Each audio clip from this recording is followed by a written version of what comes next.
So the next section we're going to talk about has to do with some key terms related to research that you will see throughout the course. And it's important that you have a good foundation when doing so. So up to this point, we've used the data and variables, some of these definitions, maybe you've taken for granted. So if you've heard these before, great, it'll be a good review.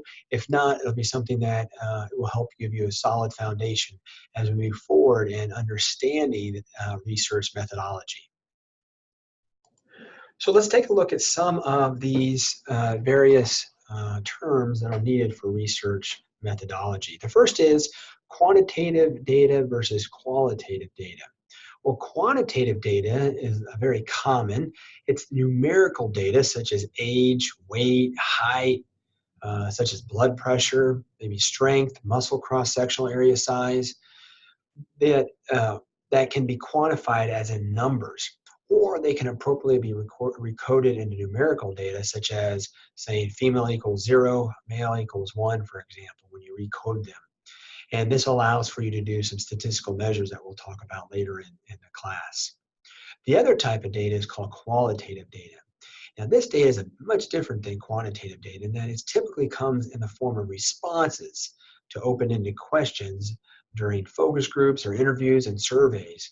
And the advantage of this is that it allows a little bit more of a discussion, a little free flow conversation between the investigator and the individuals being interviewed. One way that this can then be organized is through themes that are recorded in the numerical data, such as a certain theme and the discussion has come up 7 or 8 times, and then that code or that theme then is given a number such as number 1. And then they may give a second theme that comes up multiple times and give that number 2. And that's a way then to help in terms of focusing and identifying this qualitative data. We're going to talk about more qualitative data and how to recode it later on in this class. Some key variables in research are the independent variable and the dependent variable. And a variable is a trait or a characteristic with 2 or more level categories. And again, independent versus dependent. An independent variable is the variable researchers think contributes to changes or variance in another variable. It's often referred to as a predictor in non-experimental research. For example, an independent variable might be someone, let's say you're looking at resistance training on strength gains. Well, the amount lifted would be the independent variable. Well, in contrast, the dependent variable is the variable that researchers think is influenced by the independent variable, often referred to as a criterion in some non-experimental research. So in that case of resistance training, the amount of strength gains would be the dependent variable. So the independent variable would be the amount of weight lifted, whereas the dependent variable, which is dependent upon the amount of weight lifted, would then the independent variable would be the strength gains. Now, sometimes in clinical research, you might refer to these as treatment for independent variable, and the dependent variable might be considered outcomes.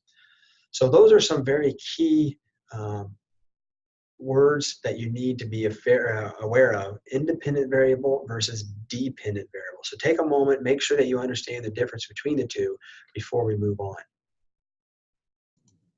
So here are some examples of independent variables and dependent variables. So what we show here is an example of age, independent, can then predict or potentially influence cognitive function. Okay. The other one, an example would be minutes or week of physical activity, and how that, the more that someone does, potentially could affect their body mass index in terms of how much body weight they have. The other might be high sugar diets, and how the amount of sugar in the person's diet may then influence or predict someone's arterial stiffness in terms of heart disease, for example. So these are just some examples as to what an independent variable and how it could potentially predict or influence a dependent variable. Now, they're sometimes, as an example here, they could be flipped. Sometimes cognitive function may influence age in terms of that, or body mass index may influence minutes a week of physical activity.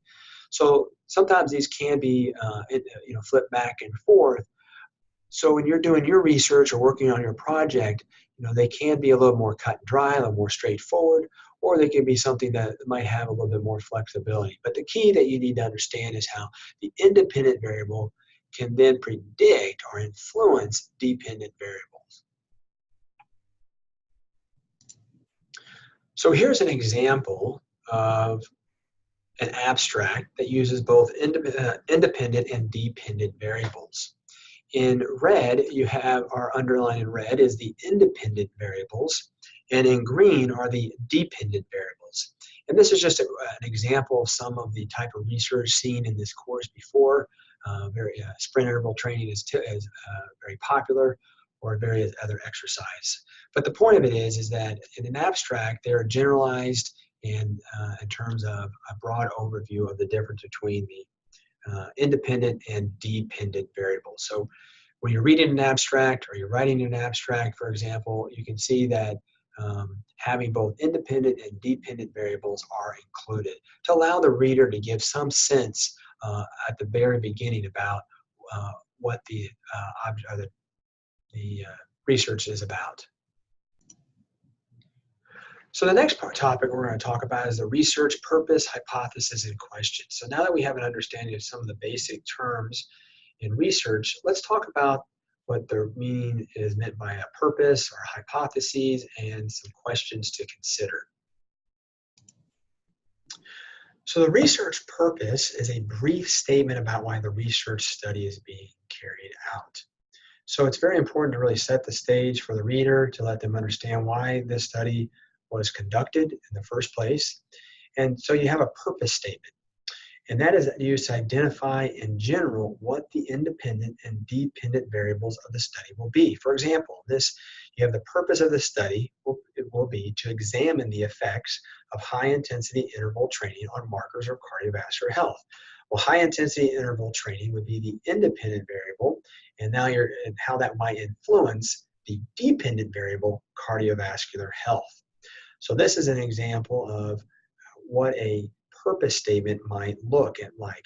And the purpose statement is usually mentioned in both the abstract and at in the full text of the research article. Usually it's found toward the end of the introduction, after the investigator has laid the basics, background, and the reason and rationale for the study to begin with. So these are some examples of what a research purpose statement might look like. So back to the example of the abstracts that we talked about just moments ago. Underlined here is the purpose statement. And notice again, it doesn't use the word purpose, but the intent is to give the reader the idea as to why the study was done. So in this study, we sought to make the first comparisons of the structural and endothelial enzymatic changes in skeletal muscle microvessels in response to ET and SIT. So again, this is just to give the reader, hey, this is what we want to do, this is why we did it. So all good research studies should have some sort of purpose statement indicating to the reader why it was done. So the next item is the research hypothesis, which is a prediction or educated guess about what will happen in a research study based on previous research or theory. So when you're an investigator, perhaps you're doing developing your research study, you make an educated guess on what you think is going to happen based on the intervention that you might employ. So for example, in a non-experimental study, a research hypothesis may read, it is hypothesized that SIUE students who report greater self-efficacy for exercise will be more physically active. Whereas an experimental hypothesis might read, it is hypothesized that SIUE students who participate in a self-efficacy theory-based exercise intervention will have a greater increase in exercise than the control group. Notice the distinct difference between the two, how the experimental has a clear idea about comparing two different groups as a clear, independent, and dependent variable, whereas a non-experimental group is more of an observational written research hypothesis. Well, these also can be directional hypothesis or non-directional hypothesis. What do we mean by that? Well, a directional hypothesis is a prediction that a variable will be higher or lower.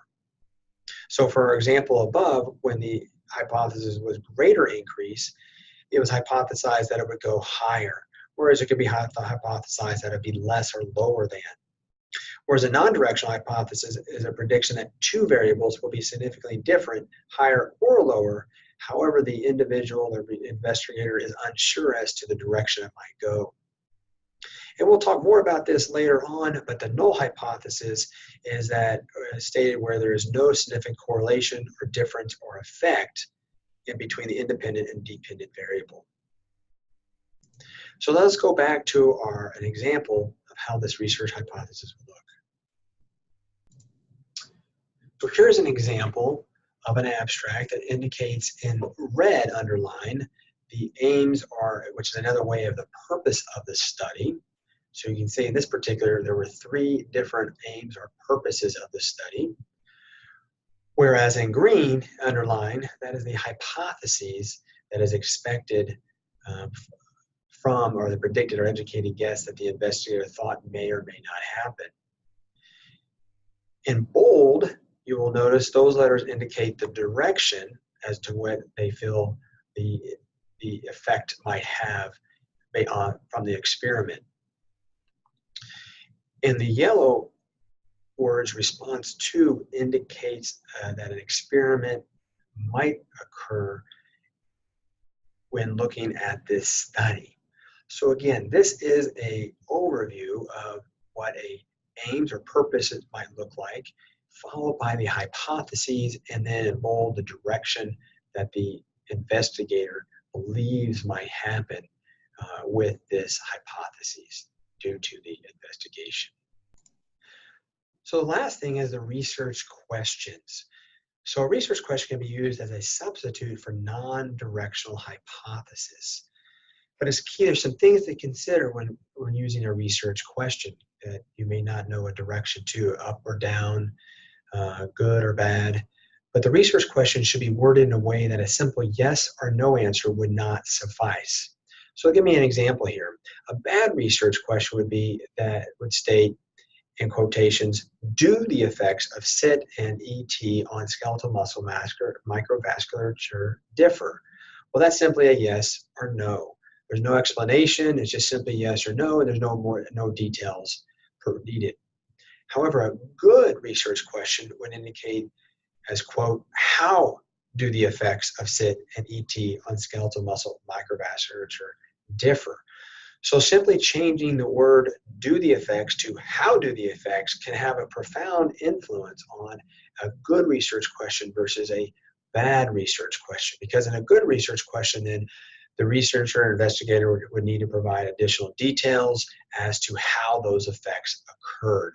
So when you're doing your project, keep that in mind if you're going to be using a research question.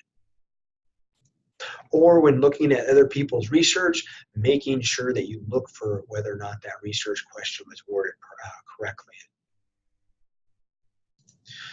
So let's move on to the next topic, which is the operationalizing study variables. This is really important, what you'll find in the text of the manuscript of the publication. Well, in order to understand the operational definition, we first need to look at what conceptual definition means. Well, a conceptual definition of a variable provides a dictionary definition of a study variable. There's no really way to measure it. It's just pretty much this is what it is. Whereas an operational definition of a variable defines the variable in terms of physical steps or characteristics, things in which you can be measured, quantified in order to provide feedback. So the physical characteristics of a variable can be infinite. So typically the researcher only needs to operationalize their variables to the point that they can be replicated in other research studies. So in other words, the researcher needs to identify the variables that can be measured or used by other investigators so that they can replicate the study or do an additional study that might advance the field. So this is going to be really important. In the next slide, we have some examples of the difference between operational and conceptual. So this table gives a distinct difference between the two. So again, this gives an idea of the difference between conceptual definition and operational definition. And what you should notice is that in an operational definition, it gives you the how and of how things were measured and also what the individuals did. So you're looking for more of the how and the what. So read through these differences between the two, and you'll know that the operational definition gives a more concrete way of how things can be measured, what the individuals or the groups did. And here's a little bit more explanation as the difference between operational and conceptual definition. So read through this and compare and contrast the differences between the two. So going back to our example between SIT and ET training, what you notice underlined is the operationalized definition of these outcomes. So noticing that there's a little bit more detail of how and what these individuals did. Now looking into the underline as well, there's a more detail as to what the individuals did. So you can notice here, this is pretty brief and summarized. And here under this underline, they give a little bit more detail exactly how it was done. So when you're looking through the literature and you're writing your research proposal, it's important enough to write it in such a way that someone who read your report could come up and do it themselves as well without asking you any questions. So it'd be independent of having any additional help. So like stand alone. So again, this is a way to operationalize the definitions and the variables so someone could replicate your study. So keep that in mind as you're preparing your report. And again, these further details here can be found in the methods section of the text or the body of the manuscript, or also here in the abstract, similarly after you've defined them operationally. So the final topic we're going to talk about is the ethical consideration in research. And it's important that when you're doing this, that when you're doing research at SIUE or in the public sector, that you're bound by the laws and the rules stated for ethical considerations, and people end up having to take training to do so. And the same thing would happen in the private sector. So there's some considerations that you need to have when doing research, but again, there are guidelines and training that you'll undertake. So here are some ethical values in the research community that you should be aware of.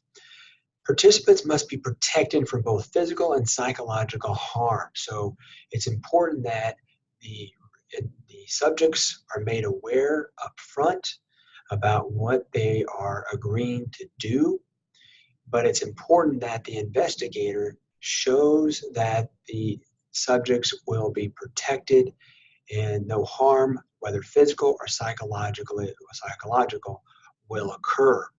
In experimental research, it presents potential hazards to the participants due to the treatments they receive. Might be an example, something that a person would need to consider. And a non-experimental research can also present hazards, usually in the form of asking questions about sensitive subjects that may cause the participants emotional distress.